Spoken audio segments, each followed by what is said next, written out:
a gente vai governar sem o camarada cá e vai ter diálogo. Se é para fazer a mesma coisa, não vote em mim. Eu não quero conversar com o Sérgio Moro em Curitiba. Simples negócio.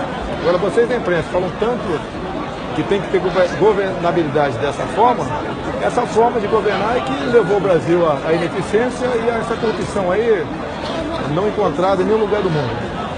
Meu Deus do céu, Maia não, hashtag ele não.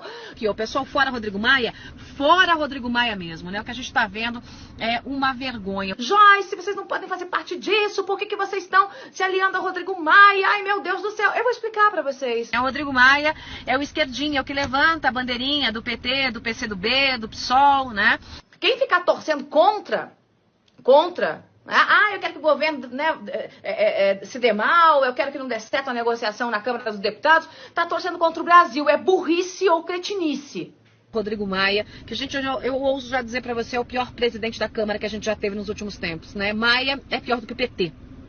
Nessa formação de blocos, né, o Rodrigo Maia foi habilidoso, conseguiu trazer vários partidos para perto dele e conseguiu trazer partidos que estão fechando questão com a agenda econômica. E o Rodrigo Maia, que hoje é presidente, rasga a legislação, sai candidato de novo e tem o apoio da ampla maioria dentro da Câmara dos Deputados, e essa ampla maioria inclui turma do PT, turma do PCdoB.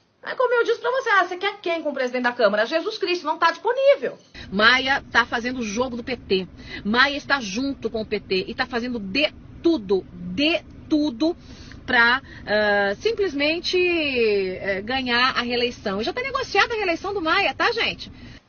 E isso, gente, esse fechamento no bloco garante espaços estratégicos para o PSL dar sustentação para o Jair Messias Bolsonaro, a governabilidade. O que a gente está vendo aí é que o Rodrigo Maia trabalhou contra o Brasil e trabalhou contra o próprio governo, né? E ainda saiu cantando de galo, dizendo o seguinte: a Câmara não precisa se dobrar às vontades do governo. Preste atenção, a gente tem que ser maduro agora, nesse momento de decisão política. Os primeiros 6 meses do Maia, eu já disse isso, para mim foram assustadores, em especial como ele se relacionou, como ele tocou para frente, né, o projeto das 10 medidas contra a corrupção, fazendo aquele Frankenstein todo. Eu não vou fazer malandragem nunca, eu não vou atuar contra a nação nunca. Alguma boa alma fez a caridade de compilar esses vídeos da Joyce Hasselman, falando sobre Rodrigo Maia. Se vocês não sabem, Rodrigo Maia está se apresentando para a reeleição como presidente da Câmara e está recebendo o apoio agora do PSL,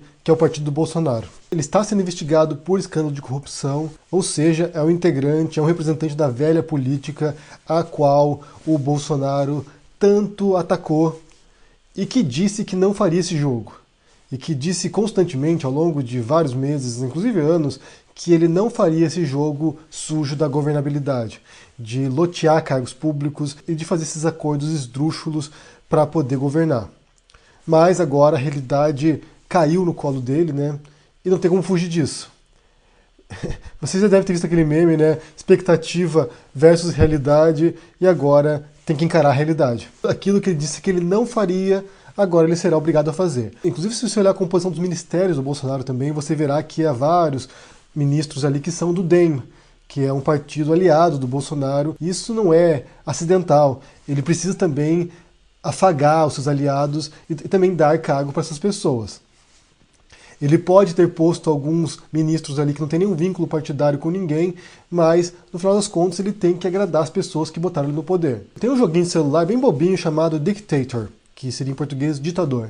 E nesse joguinho você precisa fazer medidas ali, né, decisões governamentais para agradar certos grupos, e quando você faz isso, você sempre vai desagradar outros grupos. Você tem lá o povo, você tem lá as elites, você tem lá os empresários, você tem o exército, você tem a polícia, você tem alguns grupos ali. E sempre que você toma uma decisão, por exemplo, de aumentar o salário dos militares, você desagrada a população, você desagrada a oposição, você desagrada outros grupos. Isso é um joguinho de celular bem bobo, gente, e já compreende essa dinâmica do poder, que se você tomar decisões, você precisa agradar certos grupos, e isso vai afetar a sua governabilidade.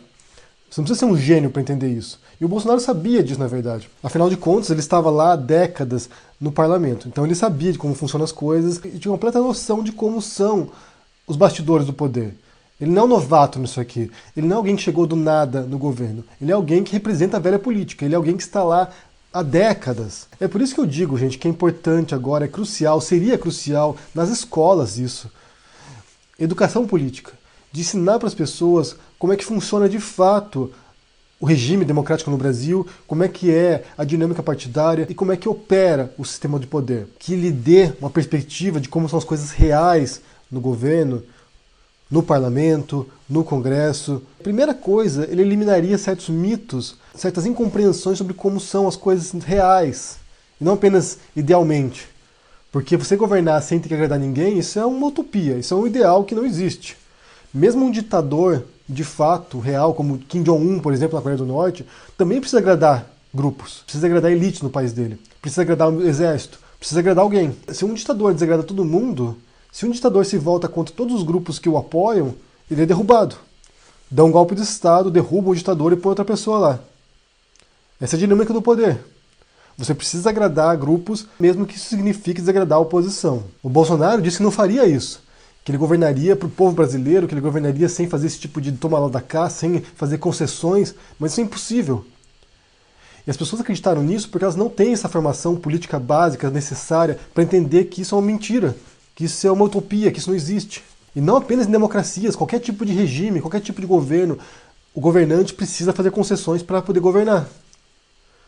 Mesmo que contrarie interesses próprios dele. O Bolsonaro está fazendo concessões agora para o Rodrigo Maia, para poder governar. Vai apoiá-lo como presidente da Câmara. Inclusive, até o próprio PT está cogitando apoiar o Rodrigo Maia, porque eles sabem que se eles se puserem à presidência dele na Câmara, que o PT ficará isolado e não poderá ter cargos ali, não poderá ter cargos de comissões em CPIs. Todos que estão dentro desse jogo entendem essas regras. Só que quem está fora, a população que está fora disso, não sabe isso. E cai nessa conversa fiada de populistas, que apresentam um modelo simplificado da realidade, do que é o governo, do que é liderar um país complexo como o Brasil, compram essa história simplificada e depois se frustram, porque o cara não pode cumprir isso.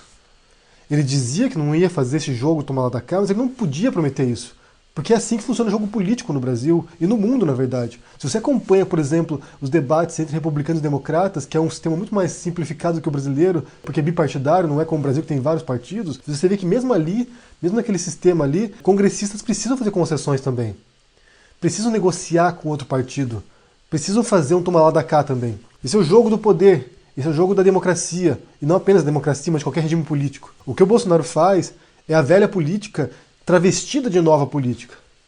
Ele não trouxe nenhuma renovação política, e se trouxe uma renovação pior, porque ele vai comprometer vários aspectos da política brasileira. Uma delas são as relações exteriores, que ele vai isolar o país, vai destruir a credibilidade do país no mundo e vai afetar como o país é visto por outros países também. Se você observar, por exemplo, o número de delegados que foram para a posse do Bolsonaro, foi uma das menores da história, porque muitos países do mundo percebem como ele é uma figura perigosa e não querem se associar a isso. Como eu disse, se você observar os ministérios do Bolsonaro, você vê, por um lado, as concessões políticas dele ao DEM e a outros partidos menores aliados ao PSL, você vê concessões aos evangélicos, que foi um grande percentual dos eleitores do Bolsonaro. Nas igrejas evangélicas, os pastores faziam campanha eleitoral para o Bolsonaro, então ele tem que agradar essa demografia, ele tem que agradar esses eleitores e esses pastores que o botaram no poder. Você vê concessões para os olavistas, que também foi um grande percentual do eleitor do Bolsonaro, pessoas que votaram nele por causa de discípulos do Olavo de Carvalho, como Nando Moura, como Bernardo Kister, como outros que também fizeram campanha para o Bolsonaro. Então ele também precisa agradar essa ala teórica da conspiração. Você tem a ala dos militares, você tem um monte de militares no governo do Bolsonaro, que foi uma promessa que ele fez também. E por fim você tem a ala que representa as elites, os empresários, a parte do mercado. Então você olha a composição dele, ele diz que ele não faria esse tipo de tomar lá da cá, mas ele está fazendo de outro modo. É uma composição para agradar certos interesses. Interesses das pessoas que votaram nele. Interesses das pessoas que querem ver um governo com os moldes que ele propôs. Então isso existe. E é claro que essas decisões dele vão desagradar outros grupos também, como os ambientalistas, como os defensores dos direitos humanos, como os professores, os artistas, os intelectuais. Ou seja, ele agrada um grupo e desagrada vários outros grupos que se opõem àquilo que ele propõe. Esse é o jogo do poder. E isso sempre vai ocorrer. Sempre será assim. Você pode ter um governante ali que se preocupa com os interesses da educação do meio ambiente e ele vai desagradar outros grupos, vai desagradar os evangélicos, vai desagradar os ruralistas. A defesa de um interesse representa o conflito com outro interesse. Isso é governar. Isso é o que as pessoas não aprendem nas escolas. E que deveriam aprender, porque evitaria votar num candidato que não pode cumprir certas coisas que ele promete. Que nesse caso é fazer concessões para poder governar. Ele prometeu isso. Ele disse que não faria isso. Mas a realidade é muito pior. A realidade não é como você gostaria. Ele precisa fazer isso. E essas contradições precisam ser apontadas, precisam ser indicadas. A gente precisa mostrar como o discurso não se encaixa na prática. Como diria a música do Belchior, a vida é muito pior. Governar é uma luta de interesses. E nem sempre o interesse do governante é o interesse da população. É isso que os brasileiros não aprenderam ainda e não descobriram isso. Eu quero saber o que você pensa sobre isso. Primeiro sobre o apoio do PSL, do Bolsonaro, ao Rodrigo Maia como presidente da Câmara. O que vocês acham sobre isso? Se ele está se contradizendo, se ele está quebrando uma promessa de campanha dele. E também sobre essa questão da educação política. Como é que ela poderia ser feita? Onde? Se nós na internet podemos fazer isso também. De mostrar como o mundo não é um discurso eleitoral. Não é programa de campanha. Que o mundo real é muito diferente, muito mais diverso e muito mais complexo. Deixa no comentário aqui embaixo o que você pensa, deixa o joinha, assine o canal, ajude no apoio e a gente se vê por aí. Abraço e até mais. Tchau!